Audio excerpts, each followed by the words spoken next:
Assalamualaikum warahmatullahi wabarakatuh. Alhamdulillahirabbil alamin. Allahumma sholli ala Muhammad wa ala alihi washabihi ajmain. Alhamdulillah kita bisa berjumpa para sahabatku, para pecinta ilmu. Kali ini saya mereview singkat buku yang berjudul Jiwa yang Tenang. Buku ini ditulis oleh Profesor Dostoyevsky ya.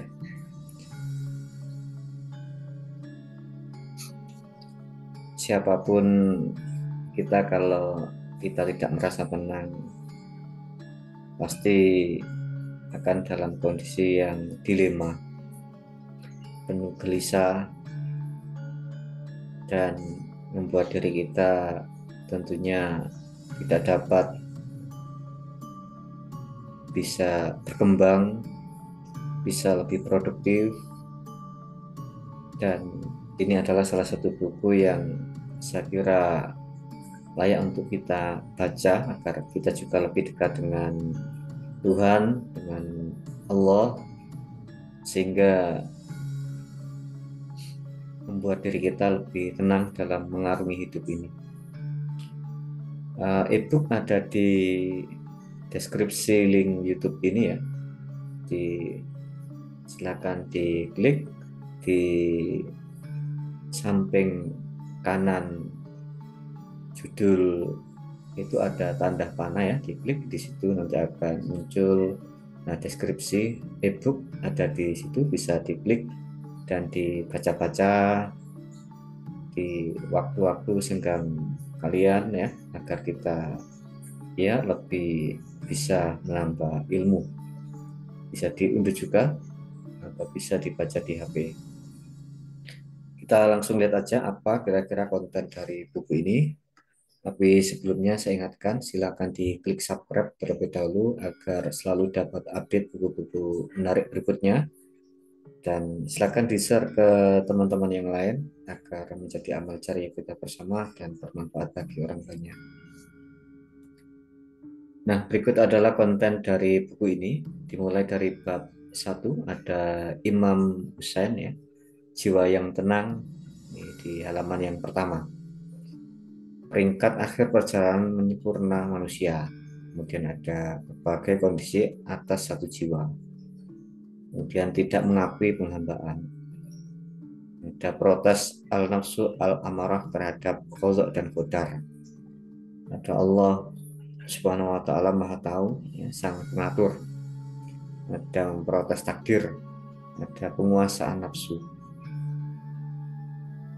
Dan seterusnya ya, bisa dibaca sendiri di halaman 17. Itu juga ada tubuh sehat tapi hati gelisah.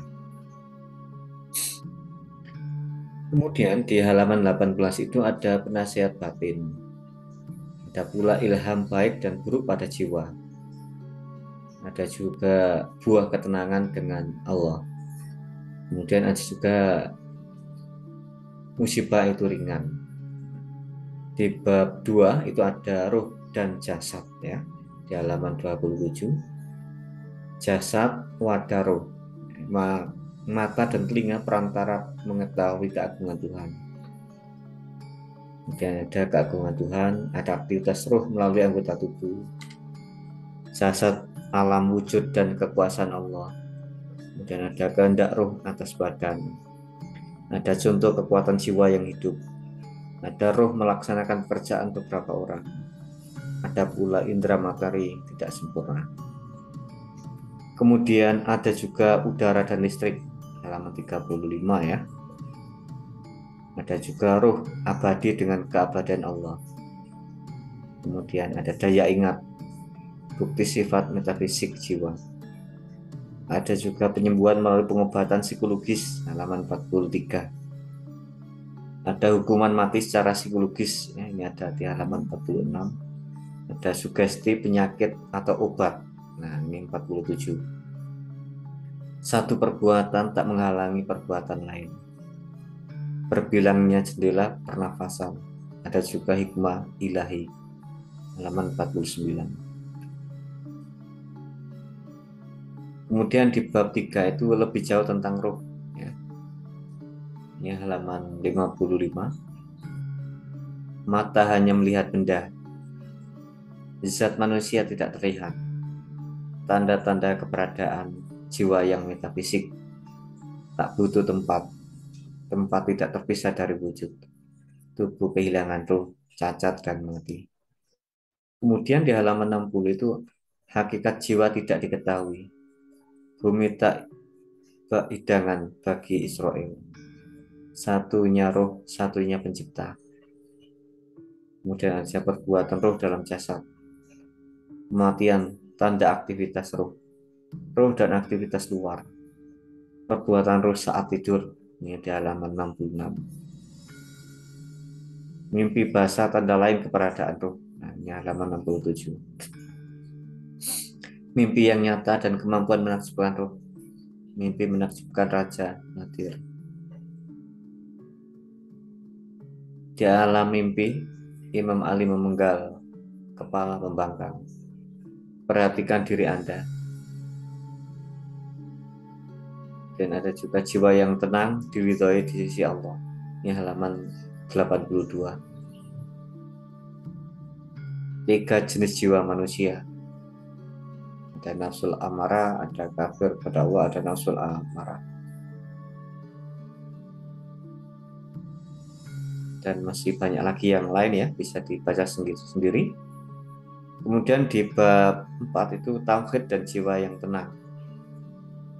Puas tanda ketenangan jiwa. Mengingat Allah menghilangkan kegelisahan. Meninggalkan egoisme.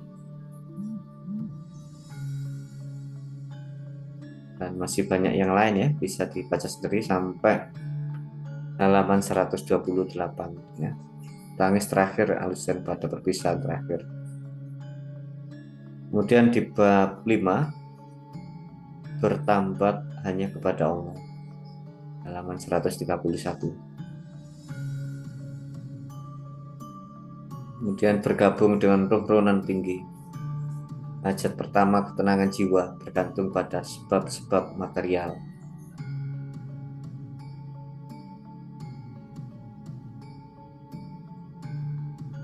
Kekasih Allah tidak sedih dan takut, halaman 145.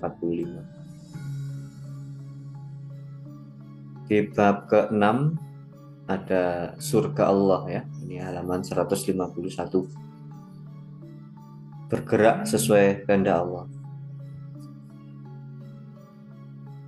Kebanyakan manusia mengikuti nafsu.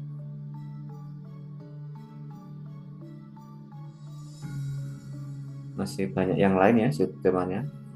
Saya kira ini menarik sekali. Segera aja diunduh bukunya. Link e-booknya ada di deskripsi YouTube ini.